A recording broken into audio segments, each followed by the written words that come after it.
What I love doing is I want to teach myself, I want to inoculate myself against judgment. I want to teach myself that if my heart's beating, boom, boom, boom, boom, boom, it's a sign that I need to go do the thing.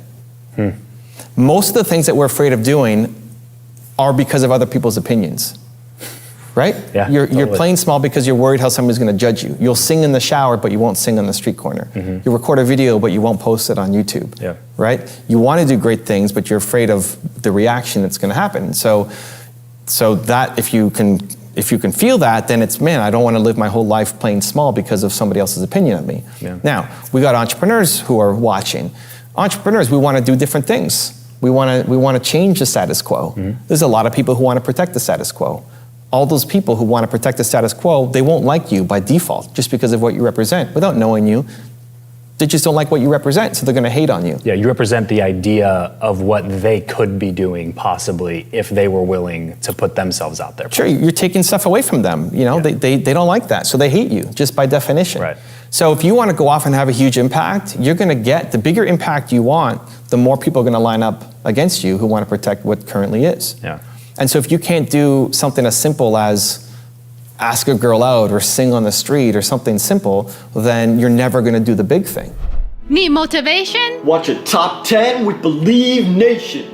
Hey, it's Nina Carmichael, and we made these videos probably because you're the most ambitious person in your circle. But you know you're capable of more, and you need the push by surrounding yourself with the best. So today, let's learn from one of the best, my husband Evan Carmichael, and our take on his top 10 rules for success. Enjoy! Rule number 2, love what you do. I feel like what I do matters. And I think that's really, really important. I think people who are starting a business only trying to make money often burn out and don't make money. I've been doing YouTube for 12 years now. We've done over 10,000 videos. Not all of them are public. And people ask me, well, how do you keep going? Like, how do you not burn out? How do you stay consistent? We haven't missed a day of uploading a video in maybe 70 years, something like that. Something crazy. Well, how? Because I love what I'm doing. Because I feel like it matters. Because this isn't it. Look at this interview here with Michael. Is this work? This doesn't feel like work for me. This is fun.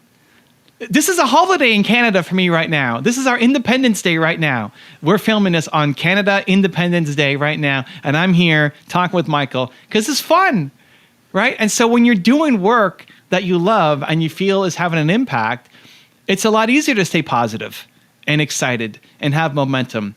Where if you're forcing yourself to do something that you hate because you think it's going to make you money, that's when you start diving on the path of boredom and maybe ultimately depression. Rule number 3, do scary things. The number one thing you can do for your confidence is to do scary things. When you come up against something that's scary, that's difficult, that's hard, and you don't do them, you're telling yourself that you can't and that you suck. You're teaching yourself with every inaction that you're the kind of person who plays small. You need to flip that thinking. It's scary, you do it. It's scary, you're jumping. Because you do scary things. You want to be scared. If you have things that make you scared, it means you're growing, you're learning, you're getting better. If there's nothing in your calendar that makes you scared in the next month, you hate your life. That's actually most people. Most people don't have anything in their calendar that is scary, and they look at their calendar ahead and they hate their life. They're bored. They're photocopying the same day over and over again. You don't want that. So the goal isn't to not be scared, because that means you're playing small. The goal is to find things that are scary and then to teach yourself that you do them. Rule number 4, find a way to serve people. I think 99.999% of people are built to serve. I think we get happiness by helping other people with what we can help them with. I think there's a tiny percentage of people who enjoy killing people. They got brain chemicals kind of messed up, but most people aren't like that. Right. You know? Thankfully, we wouldn't be here. In general, we want to, like, think of your greatest moments. They involve somebody else. Think of your happiest, most proud moments of all time. They involve somebody else. You've helped. The winning for you, the great moments won't just be receiving some check or making a lot of money. It's like, how are you going to use that to help somebody else? So we're wired to serve. Just not everybody's wired to serve the world. So you have to understand your style. for people watching this show, they're probably wired to serve the world. Entrepreneurs, we want to make a big impact, a big change, a big difference. Yeah. But not everybody is built that way. Some people they want to serve the closest people, friends, family. Yeah. You know, my wife is still in touch with people from her grade 1 in China. You know, like she keeps in touch with people. I go, well, she's a master networker, I guess, too. But I don't care that much about people like that. I want to help the world. There was a really interesting question that somebody asked me, like, would you rather? Would I rather have 100,000 people really understand my message and get it, or my son? And I picked 100,000 people. Wow. And my wife picked this up. Wasn't happy. Right? Now, I don't know what, no, she wasn't not happy. She gets it, but it's just a different approach. Yeah, right. Now, where does it, I don't know, what's the number? Is it 1,000? Is it 5,000? Right, yeah. I don't want to go down that slippery slope. but that idea of, you know, ultimately, if my wife really needed something from me, I would be there for her. But at the end of the day, I need to be free to be doing the work that I love doing. Yeah. And so you have to find a way to serve.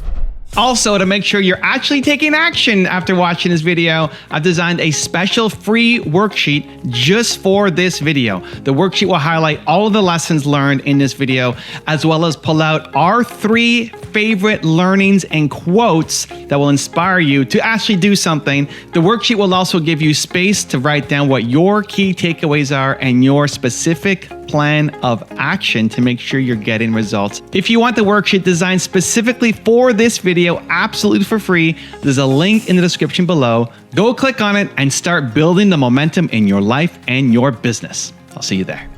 Rule number 5, build a great team. I did everything myself at the beginning. I was doing 1 video per week on YouTube, and then the first hire I had was an editor, and that let me go to 1 video a day instead of just 1 video a week. And so the sooner you can start to incorporate people in your life who can support you, either emotional support, you know, Nina, my wife, now is involved in my business, is my chief heart officer, and does a lot of work inside the company. But at the beginning, she didn't know anything about YouTube besides watching. She didn't give me any advice or really know what to do, but just supporting me, just encouraging me, just understanding me. It makes a big difference when you have somebody in your life who's just there for you and understands you, even if they can't give you practical knowledge. Just that support is helpful. But then also the people who can actually do the thing that you need help with. Even if it's for 1 hour a week or 1 hour a day. Like that, the first person I hired was 1 hour a day. And that saved 1.5 to 2 hours a day of my time because he was better at the thing than I was. So you don't need to have a big budget to go hire somebody. But if you have a big mission, then you have to realize that ultimately you can't do this alone, and make a commitment that by the end of next month, you're going to have somebody else on your team helping you. We often get inspired, whether it's watching a video like this, hearing an interview from Michael or somebody else, reading a book. How many times you've read a book and been inspired, but then you don't do anything. And we say, okay, tomorrow we're going to do it, and the next week we're going to do it, and then nothing ends up happening. So if you got inspired by this, you took any idea from this, the best thing you can do is today take 1 small piece of action towards it. If your goal is, I want to be a YouTuber as well, great. The best thing you can do is make a video. If your goal is to write your own book, great. The best thing you can do right now is write the first page of content and expect it to suck. Just expect it to suck. Your first page is going to suck. Your first video is definitely going to suck. It doesn't mean you suck as a human. It just means you don't have the skill set yet. Why would you have the skill set if it's your first time doing it? So just expect to suck, but get started, because that's the thing that most people miss. There's a lot of smart people who consume a lot of content, who can say what I'm going to say before I say it because they've seen so much of it and have read so many books, thousands of books, and have them memorized, but then they're still stuck in life because you're not taking the action. So the most important thing you can do when you're reading a book, at least I think, when you're reading a book or when you're watching a video, go pause it. Put the book down for a second, pause the video, and then go take some immediate action from it. If you look at all those books on Michael's shelf behind you, if you all have that collection, and in each one of those books, you actually took just 1 idea away from it and did something about it, your life will be dramatically different. So the message is, do something today. Do something today to get some momentum on your big goal. Rule number 7, start getting paid.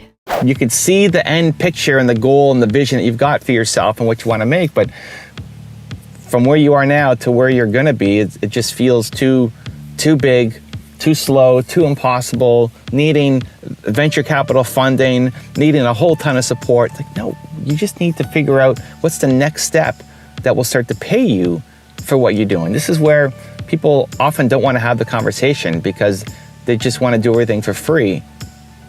Like, but that's great, but you have to make money doing this so that you can make this your full-time thing, so you can hire a team, so you can expand, so you can have a bigger reach, so you can have a much bigger impact, so you can actually create the world that you want to create. Again, money's not number one, but you have to figure out a way to make money. So inside of your big dream, what is the next step that you have to take that's going to start to get you paid? And often it's coaching. Often it's selling your time, right? Often it's taking the expertise that you have inside you. You solved the problem for yourself. Now you're going to help other people do it, and you're going to get paid to do it. Rule number 8, embrace fear. I'm very much kind of the same way that you are in terms of that's the biggest fear for me is knowing, like thinking about myself getting to the end of my life and then just wishing that I had done this or done that or taken that chance that one time. It's because it's a slow bleed. Can you explain what you mean by that? Yeah, because that regret is something that's going to happen every day for the next X number of years of your life. Like from now, from 39 to 99, that's 60 years of my life. Right. But it's going to be a little bit of pain every day versus doing it and failing is massive pain. Yeah. And so on a daily, that massive pain of failure is bigger than the little bit of pain of regret. But if you accumulate all those days of regret and then bring it back to today, it actually ends up being way bigger. But people don't feel it because you just see this massive pain and you'll pick the one, you don't want to do that massive pain. Right. People won't do that. And so I try to imagine myself at 99 in my rocking chair. Now it's over, like I can't do it. Right. I don't have the energy, I can't chase that down. My mind is going. And now that's decades of regret. And I try to make it more painful. Right. Right. To live in that pain moment. Almost. Yeah, and bring it back to today. So if you have a hangnail, it's going to hurt you. But then if somebody punches you in the arm, you forget about the hangnail. Yeah, right. And so what I want to do is punch myself in the arm with regret, make it more painful so then I don't feel this thing. And so I don't think you can be fearless. I just give myself a greater fear. Right? Yeah. That thing is scary. Failing is scary, right? That asking her out or your business tanking or whatever, that's real. That's a fear. Yeah. And I just want to give myself a bigger fear to force me into action. Rule number 9, surround yourself with success. Creating the environment for yourself for success. So, if Best Book Bits inspires you, great. Look at the content every day. If this show inspires you, great. Follow Michael and look at the other stuff that he's doing. Most of us don't have enough people around us who are doing amazing things. Chances are the people listening to this show, you're the most ambitious person that you know. You're the most growth-oriented. You're the one pouring in other people. You're the one saying, this book I just read, you have to go read it.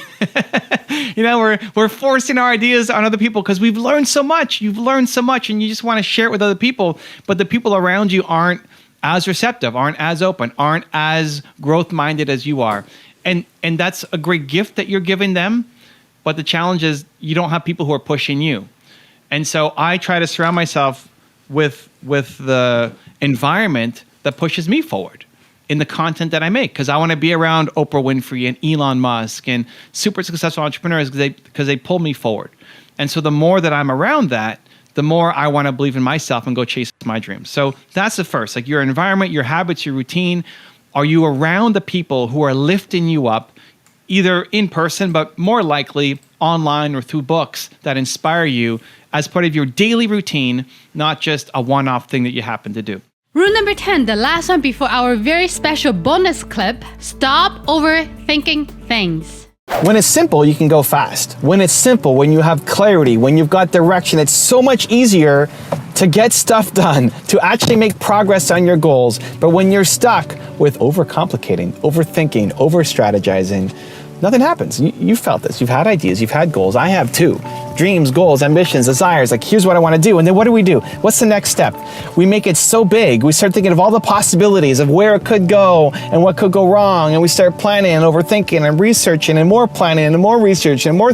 And then as a result, nothing happens.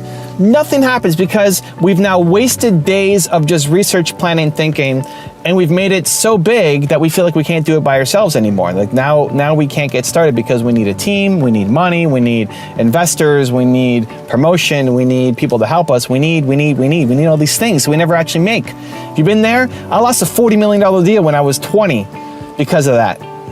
Because of overthinking, over-planning, over-preparing, and not enough doing. And it's not that planning isn't important, it's just not the first step. The first step is to get really clear, really narrow, really specific to this is what I need to do, and then going off and doing it. Because you have time. We feel like we don't have time. Even if you have a job, you have family, you have time. The problem is the time that you're spending on your business is not intentional enough, is not simple enough, is not clear enough, and you spend your time going in circles, overthinking instead of actually doing. Does that sound familiar? You go as far as you believe you can go. When the people around you say you're crazy, when you're putting in massive effort but you're not getting the results, where you sit alone and wonder, did you just make the biggest mistake of your life by starting this business? That is the time when most people quit, and you need to believe more. Because if you love this thing, if you know that it's going to impact people and you give up too soon, you will regret for the rest of your life knowing that you were capable of more and you just quit on it a little too early. So I look at my new book as an example. I did my tour across America, met with entrepreneurs all across America, and found that people were struggling with the same thing. They want to know, how do I find what my purpose is and turn it into a lucrative business? Every city that I went to, even though that was not the topic I was covering, it came up over and over and over and over again, 23 different cities. And so I thought, I'm gonna write a book on this. This is gonna be my next book. I'm gonna take people through the process because my process works and it helped people live in 10, 15 minutes, and they're getting new ideas and results. And here we go. Like they understand what path they need to take. Finally, they have clarity on what to do next. And so I told my agent and my lit agent, like, this is the next book I wanna write. We told publishers, this is the next book I'm gonna write. And from the start, it's been this big pull. It's been fighting. We don't like the title. We don't like the concept. No, we're not gonna publish it. No, we're not gonna publish it. And I wanna do it by January because I wanna do my next tour across the rest of the United States, East Coast, Texas, Mexico. I wanna do my next tour. So I wanna have my book in stores by that time. And it's been this rough slog, where if I didn't believe in myself that this was so important, with the people who are looking at it saying, nah, we don't like this concept. Nah, it's been written before. No, this method, we don't believe in. It's easy to quit. It's easy to give up. It's easy to say, forget it. I just know that it's gonna work. I know that the process helps people. I've seen it with my eyes across 23 cities over 90 days. I wrote the draft of the book and I gave it to some beta readers. And the number one piece of advice from people who've read both my books, the Year One Word and then this, like this is the better book. This is the best book you've written so far, including my self-published ones. And so what do? I've got these people who are my audience who love it, and then these people who aren't my audience but who make decisions saying, nah, we don't believe in it. I'm not gonna quit. I gotta keep going. I gotta do my tour. There better be some crazy good reason for me not to do my tour, right? Even if I have to self-publish it. Now, I'm pretty close to making my deal, making it all happen and getting timelines and all that, but we don't have a signed contract yet and anything can happen. We're pushing the timelines because I'm pushing the timelines, because otherwise this thing could drag on forever.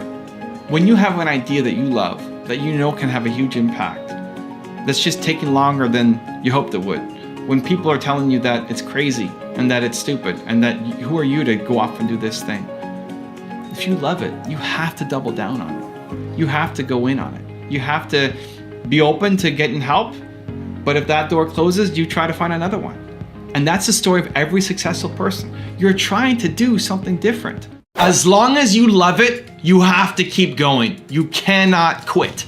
Maybe one day somebody does throw you a bunch of money and you can stop sleeping in your office. Or maybe it's just a slow grind up and it takes you 10 years to become an overnight success. You'll never know how long it will take you to be successful. But what you do know is that if you quit on something that you love, you will end up regretting it for the rest of your life. As long as you love it, you have to keep going. You can't quit. So look at my story. It wasn't easy being an entrepreneur growing up. That's why I do so much to help entrepreneurs, because I don't want you guys to struggle as much as I did. In my first real business when I was 19, I had to decide between earning $100,000 a year and traveling around the world in my dream job versus owning 30% of a company, making $300 a month, and being unsure if anything's gonna work out or not. And I decided that I had to keep going. I had to try, because I didn't want to end up being 85 years old, looking back and saying, I never did it. I never went for it. I would rather know and fail than not know. Because the things that you regret are rarely the things that you do. It's the things that you didn't do. The things that you had a chance to do. You had an opportunity, you thought about it, you felt it, but then you backed down because you were afraid. Those are the things that you regret.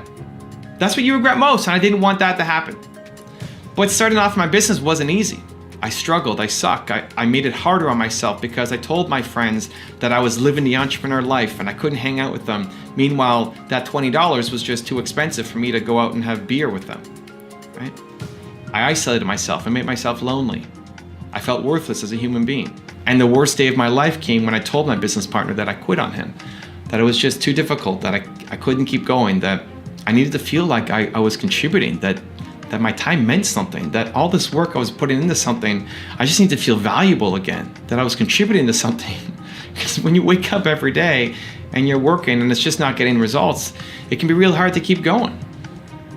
And so I told him that I quit. I hung up the phone and then just started crying. And the next day I woke up and I just thought, I can't quit on this, not yet. I haven't given everything I've got. Because I felt like in a year, in 2 years, in 5 years, in 20 years, I would look back and regret that I gave up. If I knew that I gave everything I had and it didn't work out, I was okay with the failure. It was just the idea of that thing lingering, that I could have given a little bit more, that I still liked this thing and I needed to see it through, and I didn't, that I quit on it. I knew that would eat me up forever. And so I had to get up that next day and tell myself, I'm not gonna quit yet. I just have to find a different way to stand. What I've tried so far has not worked. It has not worked. I'm making zero money. Well, $300 a month. But it's not working out. And I hate myself. I hate my life. I hate how I feel about myself. I have to find a different way to stand. And that energy allowed me to keep going. That energy allowed me to then ask myself, who else has done this before? And I looked at Bill Gates and how he started Microsoft, and that started the path up for my business. And then 2 years later, I sold my company. And it happened pretty quick. All because I refused to quit on the thing that I knew I needed to see through. People aren't afraid of failing. You're afraid of failing in front of other people. You'll sing in the shower, but you won't sing on the street corner. You'll record a video, but you'll never release it. You'll be your own biggest critic, but you won't at the same time also be your own biggest fan. That needs to change, starting today. So my biggest fear is disappointing people.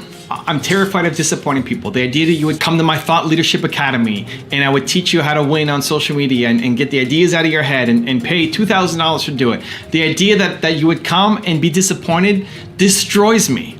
And it's led to some positive things in that I always over-deliver. I'm always obsessed. I'm always putting so much value to that. Even if you only get 10% of the value I'm giving, you still more than made the money that you invested into any of the stuff that I'm doing. But at the same time, it's still this fear. And so I want to attack the fear. I teach myself to attack the fear. And I think you should too. Even just attacking it for the sake of attacking it is good. Even if it doesn't lead to a positive result for your business, it's good because you're building strength, because you're pushing your comfort zone, because you're getting better, because you're growing. That's worth something. That's a ton of value. Because if you can conquer your fear of doing this one thing, that translates to every area of your life. If you teach yourself to have more courage, that translates everywhere. So maybe you're afraid of, if you're on a cruise ship and they bring up couples and they do a game show, you're afraid of what might happen on that game. Do it. How does that make you a better entrepreneur? It makes you 1,000 times better as an entrepreneur. Because that's the same fear that you face in your business. That fear of going on that game show on the cruise ship, that fear of taking your phone and recording a video in public on the street. These fears that seem like nothing, they show up everywhere in your life. They show up everywhere in your business. And so learning to tackle them, especially in low stakes, starts building the muscle. You have Michael Jordan level talent at something, but instead of being world class at that thing, you settled for being just above average at something that you should not be doing. Albert Einstein once said, everybody is a genius, but if you judge a fish by its ability to climb a tree, it will believe its whole life that it is stupid. That's most people's problems. You are a fish, and you're trying to climb a tree instead of going and being great at swimming. This is the exact problem that I am on a mission to solve. So I recently had a young entrepreneur come to one of my Toronto Q&A meetups that are free that I host every week. And he said, Evan, I have a problem. I'm trying to decide between what my parents want me to be, which is an architect, and what I feel a yearning towards, which is being a musician. And I don't know what to do. I don't know how to decide. I don't know how I'm going to be a success as a musician. I don't know how it's going to work out. And my parents want me to be an architect, and there's this clearly defined path for how to do it. And he's afraid. And I think that's so many people. There's this safe, perfect path that has been designed that people have done forever and ever and ever and ever and ever. Or there's this new, crazy, messy, unrealistic, unsafe, unsure path, which is following your passion, being an entrepreneur, and trying to figure out where you're supposed to go. Here's the thing. If you only go down that safe path, if you only take that job, if you only listen to your parents or other people and you do what they want you to do, you're always going to be unhappy. You're always going to know that there was this thing inside you that you could have done, that you didn't take action on, and you hate it. It's never been easier to actually be yourself and build a business and have success being uniquely you, right? This was not open to your parents and definitely not your grandparents. The ability to be an entrepreneur on the side, making money using your phone is something that your grandparents don't understand. It's totally wild. And so you are a unique individual, right? You are, I am, we all are. You have unique interests, personality traits, belief systems. You're unique. You need to do something unique. If you are unique, you need to do something unique. If you're stuck doing the same thing that somebody else wants you to do, you're never going to be happy. Now, there may be some alignment. You may not absolutely hate the job that you're at, but you know you're capable of more. You're Michael Jordan. You are the Michael Jordan of something. You're a genius, an absolute bona fide genius at something. This is why I think it's the world's greatest problem. This is why I do what I do every single day in making this content and videos for you, because I want to unlock people, hopefully more than one at a time, but even if it's just one person who watches this video and gets unlocked, I'm pumped. Because I think if everybody is off doing the thing that they are a genius at, man, I want to live in that world. You haven't become a shark yet because you haven't decided that your mission is important enough. Now, being a shark doesn't mean that you have to become aggressive, violent, and angry. It means that you're pushing to be the best in your industry, a true leader, someone who makes a difference. And it starts with your mission. Raise the level of how important your mission feels to you and your entire life changes. So I look at my mission as an example. I want to solve the world's biggest problem. It's never going to happen. I'm trying to solve the biggest problem I think in the world, which is that lack of belief in yourself. The untapped potential. That's what I wake up every day trying to do. And the more that I put myself in a position of this thing matters, like what I do really, really, really matters. The more I can put myself in that mind frame, the bigger my thinking becomes, the bolder I get as a human and as an entrepreneur. And I look at the path that I've taken over the past X number of years. I look at being able to collaborate with someone like Eric Thomas when he gave a shout out in his video. That would have been something I wouldn't have thought of when I first started on YouTube. I look at the relationships I built with people like Tony Robbins and Gary Vaynerchuk and Grant Cardone and the people that we profile. Tony Robbins, I took the people on my team to go see him at Unleash the Power Within. I brought 5, I think, of my people down, and we're sitting up in the cheap seats. And then a year later, he invited me as his personal guest to sit right down in the front row. Chairman invited seating. And I'm going back, I leave tomorrow. I don't know when this video goes up, but I leave tomorrow for Dallas to do it again. It's wild. Right? Like, it doesn't feel like that stuff is possible. It comes from shifting the value of your mission. I deserve it because what I'm doing is solving a real problem. And we often feel like we're not capable of doing these great things. And we downplay our role, and we downplay how important our mission is, and we downplay what we think we can do. That's what needs to shift. That's what needs to change. You need to feel like the work you do matters. You need to feel like the mission you're on means something. Can have a big impact. And if you're approaching life in that way, everything in your business changes. Your environment has been perfectly designed to keep you exactly where you are. The people you hang with, the videos you watch, the media you consume, all of it are perfectly designed to keep you exactly where you are right now today. If you want to raise your standards, it starts by raising your environment first. So a friend of mine and friend of the channel, Mark Drager from Fanta, gave me a really warm message yesterday, and he thanked me for helping start the process for him to turn from being a pessimist to an optimist, from being somebody who was always worried and negative to somebody who's having more energy, who's seeing the light, who's becoming more optimistic, who still has a road to go, but is so far further along than where he was before. And he wrote to me to say, thank you for starting me down this path. He said there was one conversation in particular that had special meaning to him, where I told him that I just really believed in him, that I saw a lot of the people around him, I saw a lot of his peers, and I just thought that he had so much more potential than where he was. And I think maybe for the first time he had an extra bolt of belief pushed into him, which is what I do, which is what I'm great at, which is what I enjoy doing. But fast forward to now, 6 months, 8 months later, he's made major gains in his life. He's brought on new team members. He's now consuming other content that is positive and optimistic. He's changing his business around. He's investing more in himself. He's happier. He's lost a lot of weight. He's growing. He's wanting to strengthen his relationships. He's just seen a big shift in his life by trying to move more into optimism instead of pessimism. And so it started with my conversation with him. He then promoted somebody within his organization to become COO, whose name was Louis, and he's also a massive force for good and positivity. He started consuming Gary's content, which is positivity. He started consuming Tom Bilyeu's content, which is positivity. He started now injecting all these people and resources into his life to make him feel more positive, more optimistic, more happy, give him more energy so that he has that to go take on his goals and the challenges out in front of him. And slowly move that needle from being a pessimist to an optimist. I don't think people are pessimists, to be honest. I think everybody is born an optimist. I don't think people are born negative. I think that's trained into you. I think you're a pessimist and negative because of the circumstances you had and what was planted in your brain by the people around you. I think people are good. I think humans are just good. I think if we weren't good, we wouldn't be here anymore. 99.99999% of people are good. Right? Some people have a little bit of a miswiring up there and it causes them to enjoy killing people. But for the most part, we're good. I also believe that people are built to serve. I believe that you get happiness from helping others, by being of service to others. That's what actually makes you happy. There aren't very many happy moments in your life that didn't involve somebody else. You were helping, you were serving.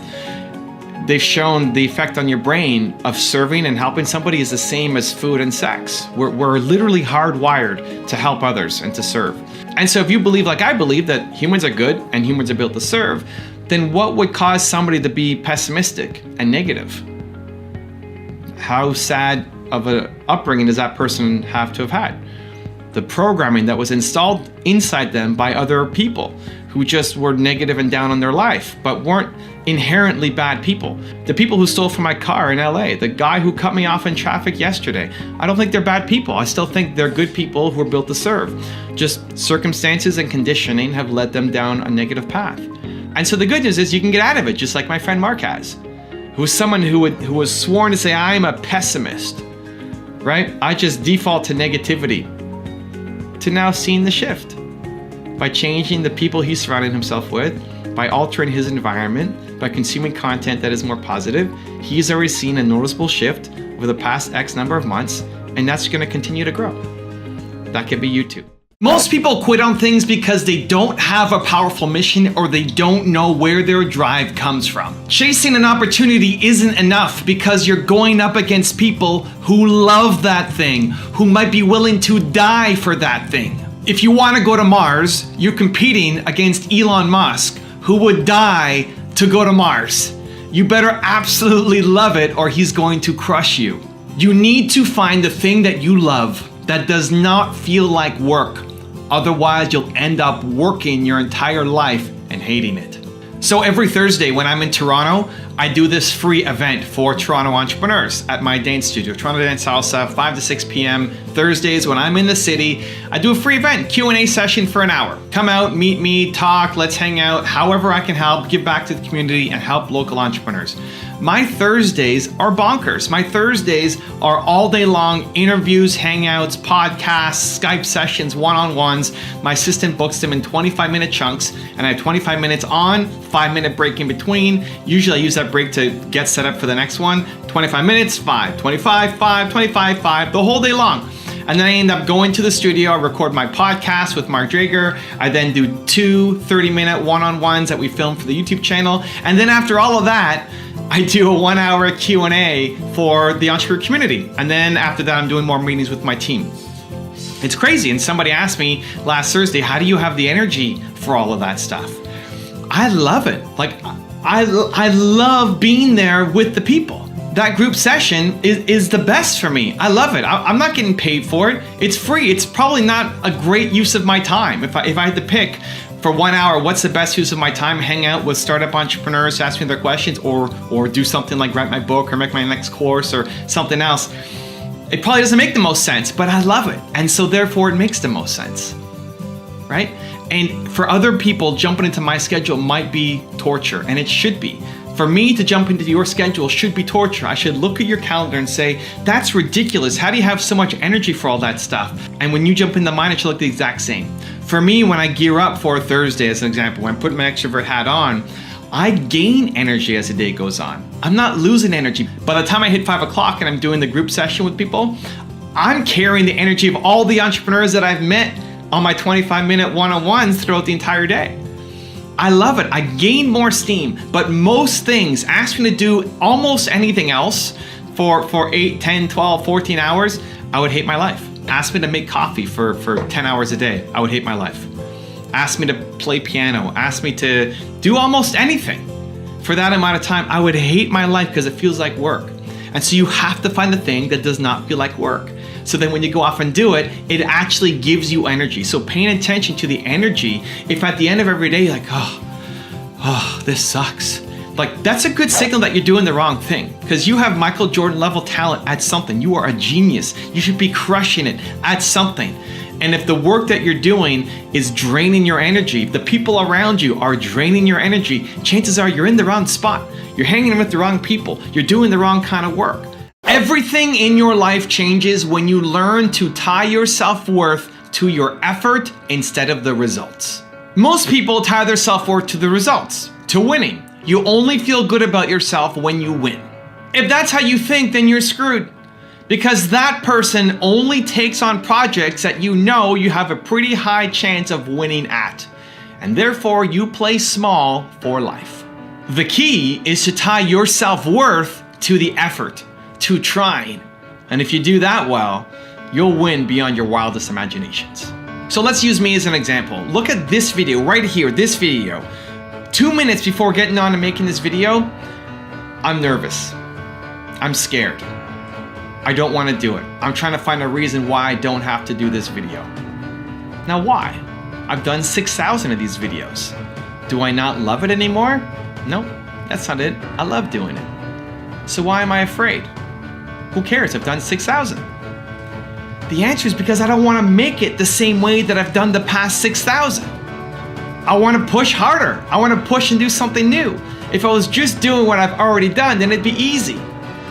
Right? If you're doing the same thing over and over and over again, it becomes easy, but then you get bored. You start to hate your life. You start realizing that everything is just a photocopy over and over and over and over and over again. And so, how do I push through? I put this pressure on myself to say, this video right now has to be the best video that I've ever made. That's my intention going in to every time I'm filming. Most days I don't accomplish it. When you're trying something new and scary and bigger and bolder, most of the time you won't get it. You fail a lot. But I tie my self-worth, my respect, to the effort. I'm trying. And every now and then, you'll make a bit of a breakthrough. You get a bit of a win. And then those accumulate. And then you get another one, and another win, and another win. And so the answer isn't have a big goal and then find a reason why you can't do it. The answer isn't dream big and then convince yourself of some logical excuse for why you're not going to take action. The answer is to push through. The answer is you're scared and you're going to do it anyway. The answer for me is I'm going to make another video. I'm going to try and push myself harder. And I think that's what achievers do, because achievers are failing more than you.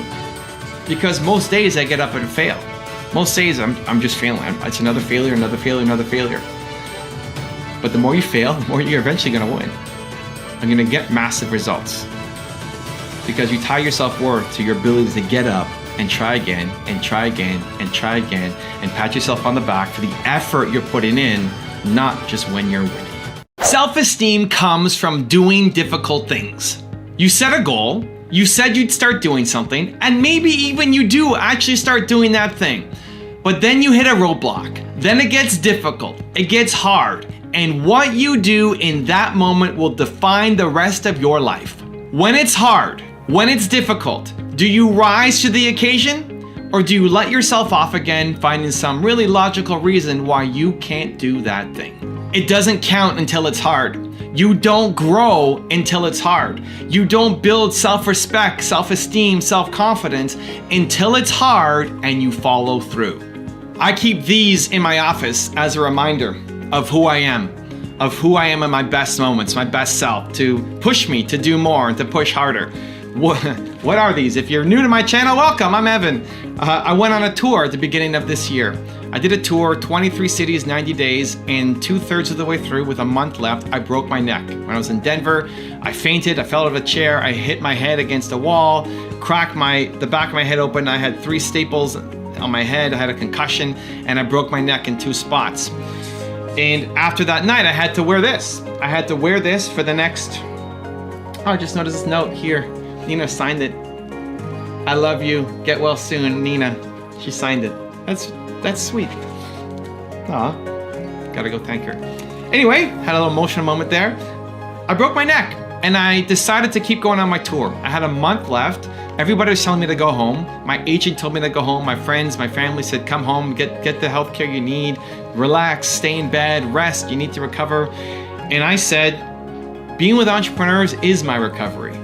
And pushing through and doing this tour is my healing.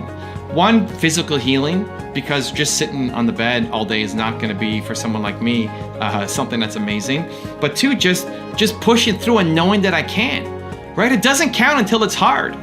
It doesn't count until it's difficult, and then you get up and you do it. And so if you've seen any of the videos or pictures of me at the events, I went from standing up and moving around and having energy to then I had to sit at the front of a room with pillows behind me and an ice pack on my shoulder blade for 3.5, 4 hours in massive pain the whole time, answering questions and doing my workshop. And I was so proud of myself for doing it. That's how I built my self-esteem, by getting up and doing it, by showing up. And it inspired the people who came out. They're saying, well, I lived 25 minutes away, didn't know if I wanted to make the drive, I commit to it, I was kind of tired. And then I saw you with your broken neck still showing up, so I had to show up too, right? But that's not why I did it. I did it for me, I did it for myself. I had to wear this all day, all night long. This was my first one, and then it started to break, so Nina put some duct tape on it here. And then this was my second one that once it started to really wind down, I couldn't wear it anymore. I went for this one. And 10 minutes a day is all I could do to take it off for a shower. So I had to sleep in this. I had to do my workshop in this, everything. 23 hours and 50 minutes a day, except for a 10-minute break in the shower where I took it off and was paranoid about moving anything because my neck was broken. I had to keep it stabilized. I wore these. This reminds me of how strong I am. As time has gone on, I've become less and less a fan of goal setting. And I love the idea of quarterly goals over annual goals, over decade-long goals, because the timeline is shorter. And why I'm less a fan of goal setting is because the more you're actually growing, the less likely you're actually able to predict where you're gonna be. So I really hate 10-year goals, 5-year goals, 10-year goals. If you think about where you were 5 years ago, think about who you were 5 years ago. 5 years ago, look at the calendar, 5 years ago from today, in the past, who are you? You think that person could predict where you would be? 10 years ago, I just started my YouTube channel. I had a couple videos up. 10 years ago, I said I'd never want to write a book. 10 years ago, I wouldn't imagine that I'd be here. I'd be here and making videos for a YouTube channel with 300 million views in Puerto Rico because Brendan Burchard invited me to his mastermind group to speak on stage in front of all these successful entrepreneurs. I wouldn't have predicted that, like with zero accuracy. And same thing for you. 10 years ago, you had no idea that you'd be here. Not if you're growing. And this is the big caveat. Not if you're growing. Like, if you can predict with accuracy where you're going to be in 10 years, you can hit it, but it's just way small compared to what you could have done, and it means that you haven't grown in the past decade. And so that's my main beef against goals. And having shorter goals, having numeric goals can be great. Can be great. Like, I want to get 10 million subscribers on my main YouTube channel. That's a good goal. But if I set that as my 10-year goal and that's the only thing I'm going to do, then it's wrong, because probably in 3 years I should jump off and go do something else, right? I've been fortunate that I've been doing YouTube for 10 years and I still love it. It's still amazing. But chances are your 10-year plans, you should jump off in year 2 and go do something else, because that thing is actually better for you because you've grown as a person. So at least it's great, the advice that instead of annual goals, set it down to quarterly goals, because goals are still helpful. They're still good to kind of track your progress, to know that this video did better than that video, that this customer brought in more money than this customer, that are you doing enough actions to go and get the business that you want. Those are great. But as a macro thing that's leading your decisions, I think the longer you stretch it out, the worse it actually is. Chasing down your dream is scary. Chances are nobody around you has done anything close to what you want to do, and they don't understand you. They think you're crazy. Well, you know what? Here's a news flash. You are crazy. And you need to embrace your crazy ideas right now, or you'll regret for the rest of your life that you never took action. So I'm a big believer that you need to trust your crazy ideas, that when an idea comes to you, you have to go off and do it. You have to teach yourself that you are a genius, therefore you come up with genius ideas, and you need to birth them into existence. Because it came to you, therefore it's good. At least that's what I tell myself. And here's a quick example. I started a new channel last week featuring IG lives of different entrepreneurs. One of the things that frustrated me was that people, your heroes, people that I love, that I look up to, that you look up to, are going live on Instagram every day, and the lives disappear in 24 hours. It's just a function of Instagram, is after 24 hours, the lives go away. Nobody can see them anymore. And I was frustrated for myself and for you, and that all of this great wisdom was being lost. But I was also frustrated for them, for the thought leaders, for the experts, for your heroes, that they're creating this amazing content to help people, and then it just goes away. And so I wanted to help protect their legacy, preserve their wisdom, and also have something for you guys to be able to go back to again and again and again, access to thought leaders and experts and heroes. And so I thought, what if I just started a channel with their IG lives? And I came up with the idea on a Friday, and then on Friday we launched. On Friday, I started with my own live, and we had a live of one other person, and I put them up, and we launched a channel, set up the email address, set up the banners, set up the channel art, set up the playlist, set up the rules, and then started training my team on how to do it. And so now we've got, I don't know how many videos, a bunch of videos that have been put up since we've launched a channel, and that needs to be the speed at which you start to move. That you get ideas and you don't sit on them. How many ideas have you had that you've been sitting on for weeks, for months, for years? When I travel and I meet different entrepreneurs, it saddens me so much to see so many people have had a dream for a decade plus and still haven't done anything with it. The biggest problem is you're just not acting on it. And so you have to protect your dream. You have to find a spot that makes you come alive, makes you believe that you can do it.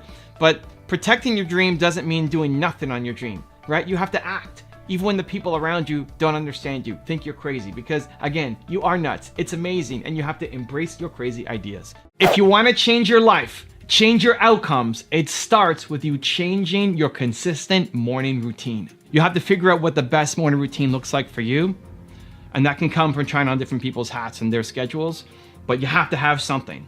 Everybody has something. Nobody just wakes up and then hopes that amazing things happen. Not people who are successful. A lot of people wake up like that though. A lot of people do wake up, most people wake up and hope something happens to them. Hopes they win the lottery, hopes they get the promotion, hopes some big customer calls them, right? We're just living in a land of, I hope something big happens to me, but I don't believe it's going to, as opposed to demanding excellence from yourself every day, and it begins with your morning routine.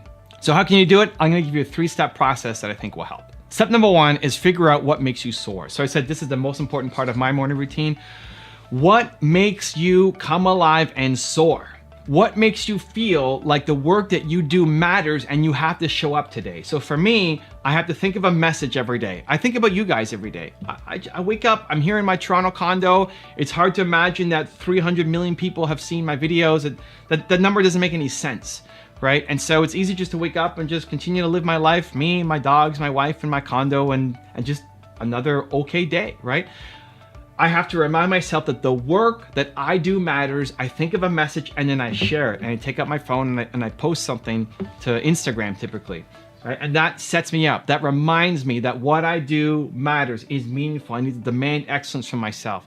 What is it for you?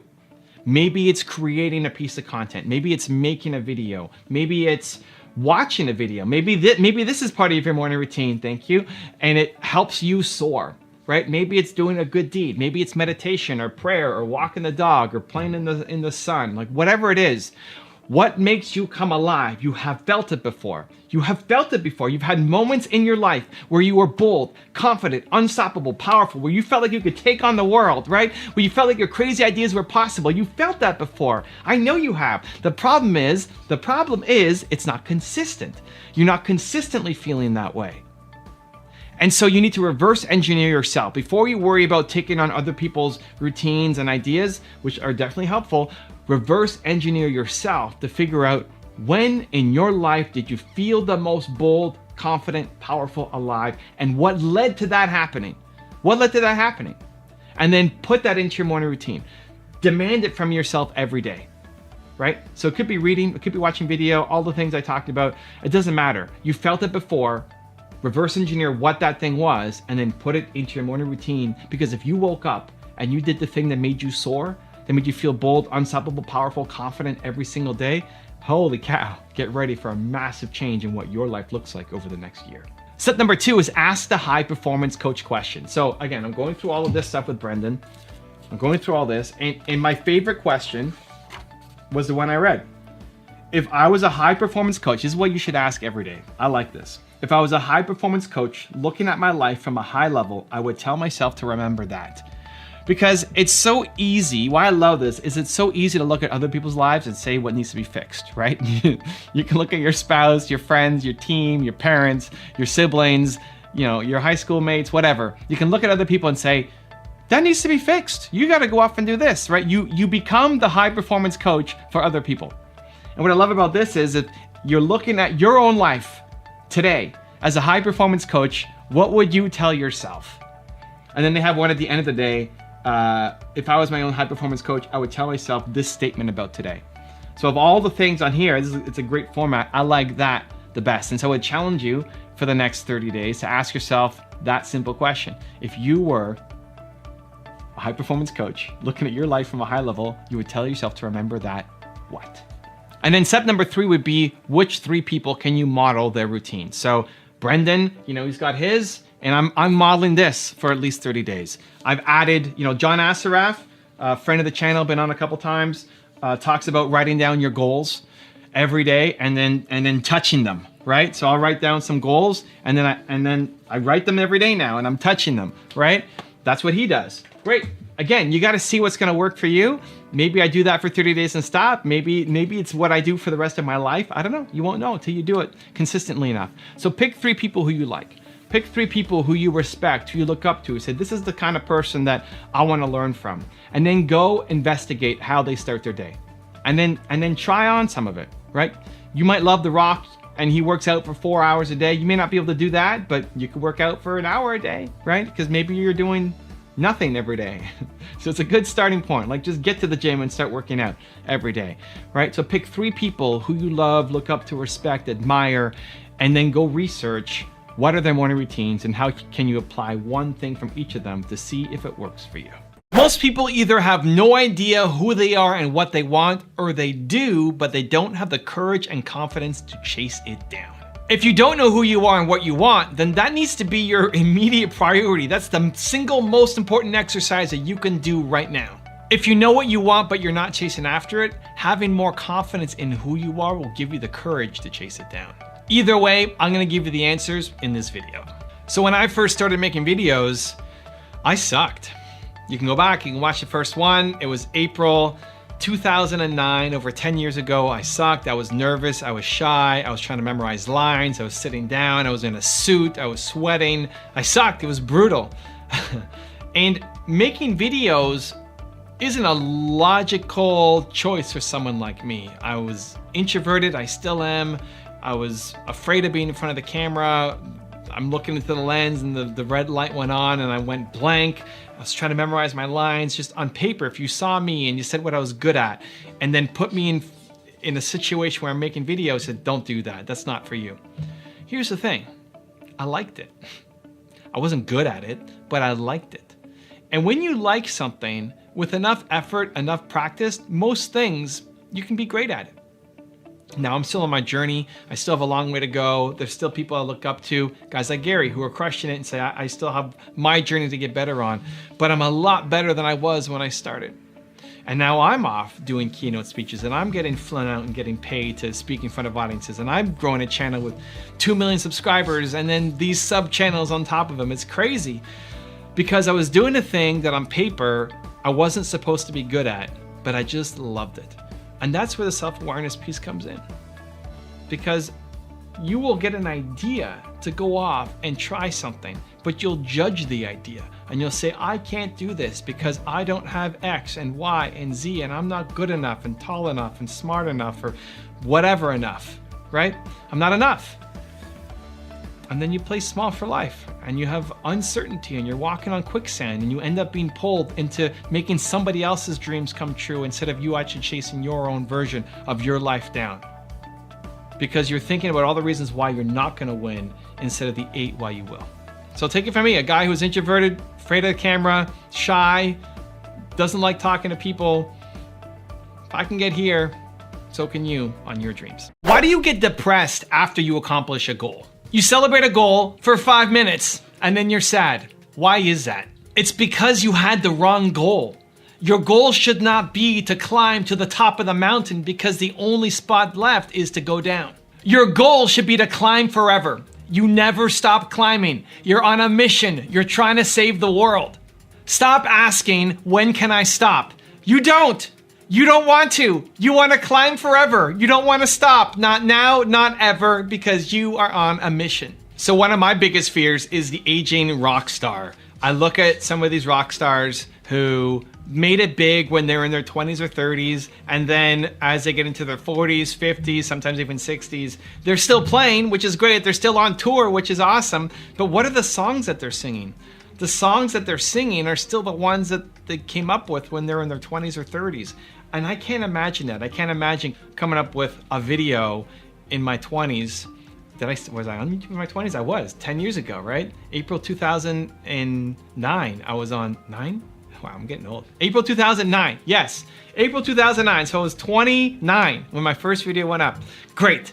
If I'm still showing that video all the time, if I'm still showing my 40th video, then that's the one that hit, I just feel like it's such a letdown. I mean, it's great that you're still on tour. It's great that you're still being asked to get on stage, but to sing the same songs over and over and over again, for me, I'm not trying to judge or say that they suck. For me, I'm terrified of that. I don't want that to be me. I don't want to think of the video that I made last year is my best video ever, and all I'm gonna do for the rest of my life is just play that same video over and over and over and over again. I want to climb forever. I want to challenge myself to come up with new stories each time, whenever possible, making these kind of videos. I want to always push the envelope. I want to always discover new formats. I want to always look at splitting up my channel or bringing them all back together or launching a course. Always something new. Always climbing. I don't see it as this mountaintop. There is no mountaintop. You're on the staircase and you're climbing forever and you're never going to get to the top. You don't want to get to the top. That's sadness. That's despair. When you've accomplished everything there is to accomplish, you hate your life. That sucks. You celebrate. This is what happens for high achievers, right? You celebrate for 5 minutes, like, man, we did it. And then it's a big letdown. When I crossed 2 million subscribers on my YouTube channel, 1 million subscribers, I didn't want to celebrate. Like, because the day-to-day is a celebration. Because this is celebration. This, making this video right here, this is my celebration moment. The process, the actual part of climbing, right? I'm trying to get better every single time. 6,000 videos later, still going. When do I stop? I don't. I want to make 6 million videos, right? My goal of hitting 1 billion entrepreneurs, I don't actually want to hit 1 billion entrepreneurs. I want to have a goal so big that I never do it. And so I don't want to be that aging rock star. I hope that when I'm 95 years old, I may, not have my mind totally there. My body might be giving up on me, but I'm hoping that I'm still trying to push the envelope, still trying to do more, do my best. And maybe if I get lazy, complacent, slow, if I start complaining, you catch me complaining when I'm 95 years old, show me this video back. Show me this video and say, look, you've become what you said you didn't want to become, right? Hold me accountable. I think as soon as you stop growing, you're dying. And I think that's why so many people are unhappy, because they've actually stopped growing a long time ago. And so don't be the aging rock star. I don't want it for me. I don't want it for you either. I feel like I'm always spending time with myself. I'm always talking to myself. I'm always reminding myself of how awesome I am, of the ideas that I have are great and I need to start acting on them. I'm very aware of my thoughts, my feelings, my emotions. And whenever it's not feeling right, I switch, and I'll switch on a dime. As soon as this YouTube channel stops feeling worth it, not fun anymore, wrong energy, I'm out, and I'll just leave it behind. I move on and go do something else. I think the same thing of meditation. I haven't been able to maintain and find value in a meditation practice, because I think there's two sides of meditation, and I only recently learned the difference. The first is about focus and presence. I'm always focused, I'm almost always focused in presence. I'm 85% in the moment focused, and 15% thinking about the future, and 0% thinking backwards. Somebody asked me that question: how much time do you spend past, present, future in your day-to-day? Like 0 about the past. That's why I have a poor memory. Mark Drager says I have a poor memory. I just don't live in the past. So I don't remember most things because they don't matter to me. They don't apply to me. I'm not thinking about, even when you ask me how old I am, I have to think about the year. Who cares? I was born in 1980, May 20th, 1980. How is that relevant? Because you want to compare your journey to mine, that I've come this far at 39 and you made it this far at 24 or 54 or whatever. I don't know. I just don't think that way. I think 0 going backwards. And then most of the time it's present and a little bit future, forward thinking. Whenever I'm feeling stuck, I'll spend more time with myself. If I feel like I need to go for a walk, I'll go for a walk. It's just paying attention to feelings. Another conversation I get into with Mark constantly is, I don't remember what I said, but I remember how I felt. And that's mostly where I live, just in the lens of feelings and constantly talking to myself. You are staying small because you're afraid. You're afraid of the worst case scenario coming true, losing, having no money, and being embarrassed. But you know you're capable of more. You know the way that you're going about doing things right now is nothing compared to what you're capable of. Unless you lose that scarcity mindset, you're always gonna stay small, knowing that you are capable of more. Today, I'm gonna show you how. So one of the easiest ways to get out of your scarcity mindset is to go from idea to action. As soon as you get an idea, you do something about it. And sometimes often that idea is gonna be too big, too scary, too crazy. You can't do it. Who are you to do this? You don't have the money, resources, time, connections, energy, right? All of that, all of the excuses that come into your head. I like to teach myself that as soon as I get an idea, I go do something. It may not work, but you have genius ideas, trust them, go do something. The fact that you look at your calendar today, tomorrow, next week, and nothing excites you, okay, great. What can you shift? And it may require a wholesale change. It may require you doing some drastic thing, but more likely you could probably just do one small shift. Like just start building momentum. Just start doing one little thing every day to start to train yourself, to start to just push the ball a little bit forward. Because often we think we have to make some giant change, and the only answer is to move to Mexico. And then it never happens, because to move to Mexico takes you however many, months and budget and all this stuff. You get stuck in planning mode instead of doing. What's a small step? What's a small tweak that you can make to today's calendar to inject more energy into it? What's something that you're gonna love doing that will give you more energy, that then now you have energy for other things as well, right? Some kind of immediate momentum. Spend 5% of your time planning, strategizing, thinking, and 95% of your time doing, executing, tactics. I call it the 5-95 rule. 5% of your time thinking, planning, strategizing, and 95% of your time actually doing. This is where a lot of entrepreneurs get held up, because we're dreamers. We want to change the world. We've got this big mission, this big vision. We've got all these amazing giant plans, and it's so much fun to sit and think and plan and watch videos and draft up what our perfect company, our perfect life, the perfect world's gonna look like. It's a ton of fun. Anytime you get entrepreneurs together and you start dreaming about the future, tell me about where you wanna go, what you wanna build. Those are really fun, easy exercises for us. We love staying there. The problem is none of that stuff actually happens until you do something, right? The perfect world you want to make, the perfect life you want to build, none of that happens until you actually start doing it. Think about working out as an example, right? You could research all the exercises, you could think about the beautiful life you're gonna have when you have your six-pack abs, but nothing counts until you actually start working out, until you start running and doing your push-ups and doing your sit-ups and your squats and all of that stuff. 5% of your time should be picking the plan, strategizing the plan, and 95% of the time actually doing. You don't want to be in the same spot a year from today, a month from today, heck, even a week from today. We don't want to stay stuck. You don't want to be in the same spot. You don't want to be having the same thoughts to say, I wish I could be further ahead. I should be doing something else. Like to have the frustration with yourself, your life, your lack of momentum. If you don't want to be stuck in the same spot 1 week, 1 month, 1 year from today, the difference is not going to be different strategies that you come up with. You're super smart. You're a smart person, and you're doing this for the right reasons. You've got heart. You want to serve. You want to make a difference. You want to feel like what you do matters. The only tweak you have to make is switching the time you're spending thinking and pondering and in fear and strategizing and moving it to just doing, to just executing, to doing one more. So that's the challenge for today. Look at your calendar for the rest of the today, for the rest of next week. 5-95. 5% of your time planning, thinking, strategizing, and 95% of your time doing. The biggest problem is a lack of belief. My biggest problem, your biggest problem, the world's biggest problem is that we don't believe in ourselves enough. You could do great things. You could be the Michael Jordan of something. You are literally the greatest in the world at something. But if you don't actually believe that you are, then you won't be. And people with far less talent, far less resources, and far less heart than you will win because they just took action.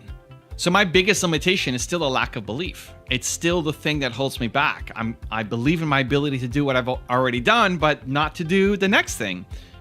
It's a constant battle and a constant reminder because you want to grow. I want to grow. I want to keep learning. I want to keep getting better. And so to get to that next breakthrough, I'm going to have to believe in myself to say I can do it. Just yesterday, I was on a Instagram Live with Kevin O'Leary. Mr. Wonderful, Shark Tank, was a super fun interview.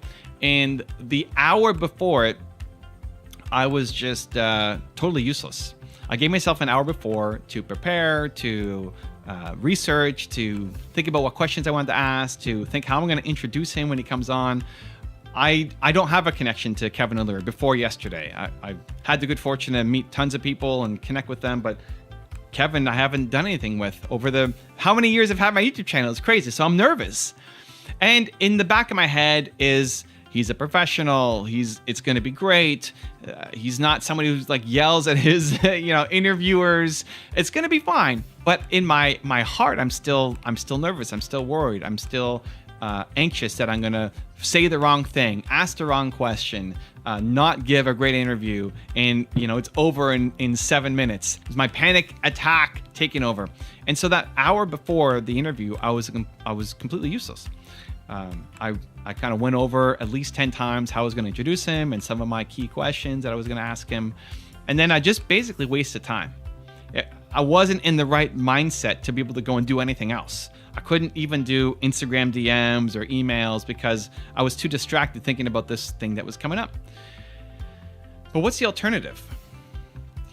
Whenever you face those doubts, whenever you face those fears, the alternative is saying no. The alternative is, I can't do it. I'm busy. Find some excuse, right? Evan of 10 years ago probably would have backed out of it, would have found some reason why I couldn't have done it. I'm busy, find some reason.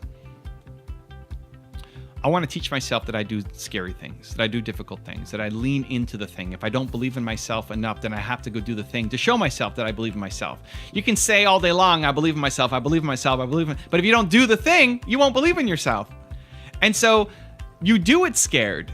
You do it when it's hard. You do it when it's difficult. Even if I go on the live and just say the wrong thing to Kevin and insult him, or he leaves, or something happens, the fact that I showed up with a positive intention, with the goal to try to make this a great interview, is enough for me to pat myself on the back and say I did it. Now, the interview ended up going great. At least I thought it went well. We had a good conversation. We talked about his new business. I made a new connection. He now follows me on Instagram. It was a fun time. And logically, you might be watching and thinking, well, of course it's going to work out. You've done all these interviews. And logically to myself, it's the same thing. Of course it's going to work out. I've done all these interviews and with harder people to talk to than Kevin O'Leary.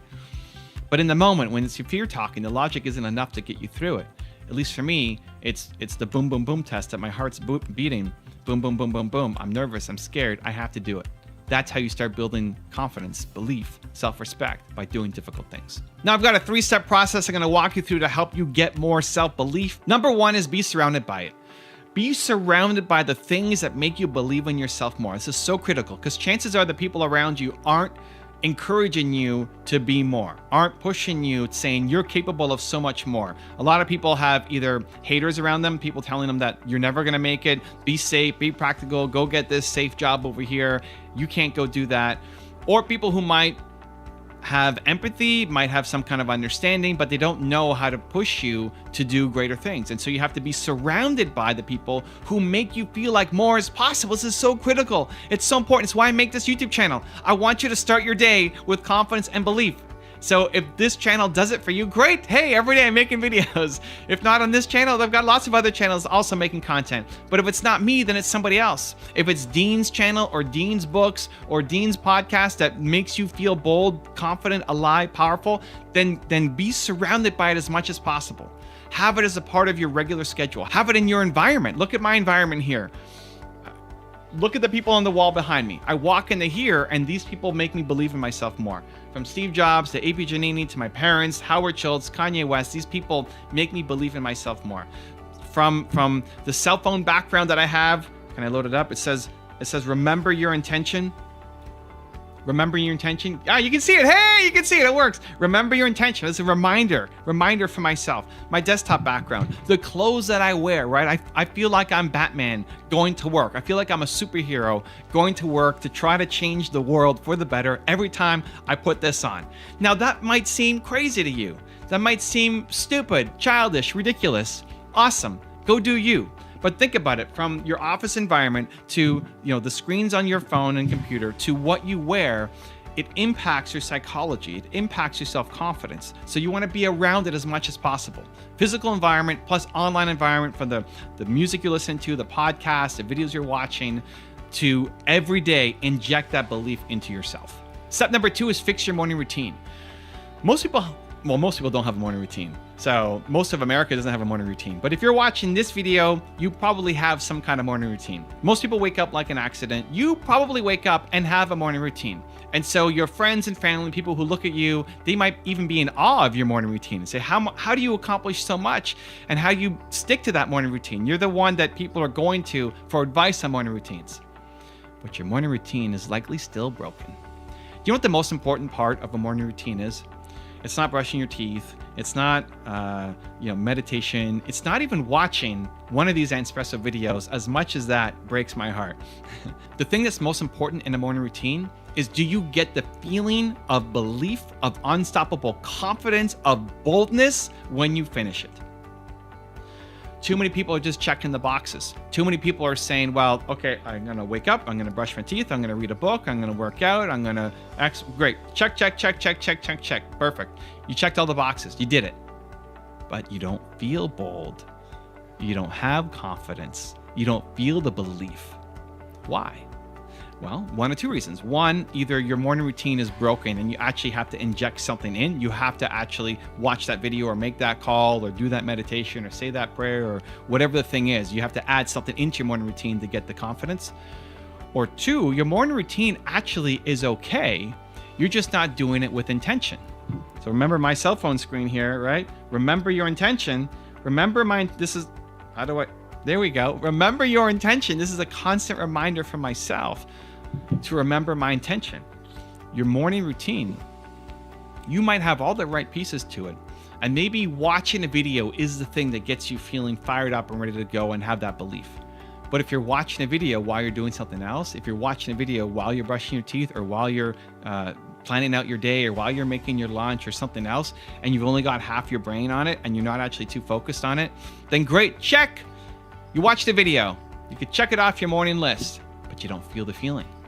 And if you don't feel the feeling, if you don't feel bold, powerful, unstoppable, confident coming out of your morning routine, then you need to immediately fix your morning routine for tomorrow.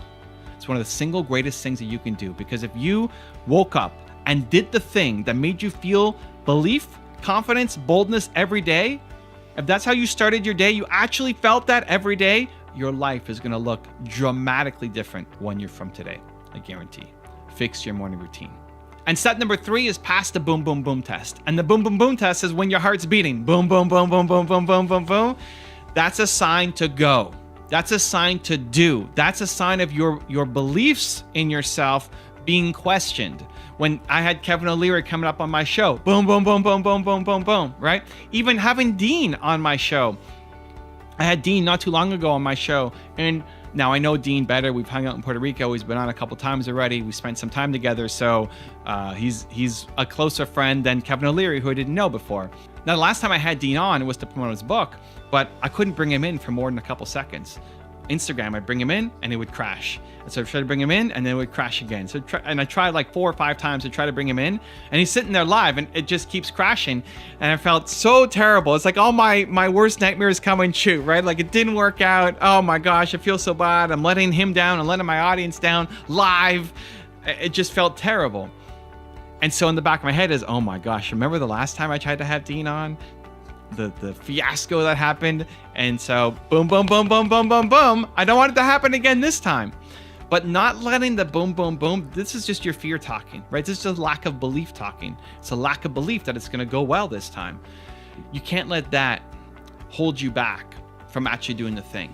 And quite often what happens is you feel the boom, boom, boom, boom, boom, right? It's going like this, but then your brain will find some reason why you can't do it. Your brain will talk you down from doing the thing. It'll find a really logical, smart reason, because you won't believe a stupid reason. A really smart reason why you can't do the thing. And so you don't, but really you're just afraid. And so this helps you catch it. When you feel the boom, boom, boom, it's going like this, your heart's beating, I'm scared, I'm doing that thing. I'm doing that thing, and I'm gonna reward myself for the effort, whether it ends up working out or not, because I do scary things, and so do you.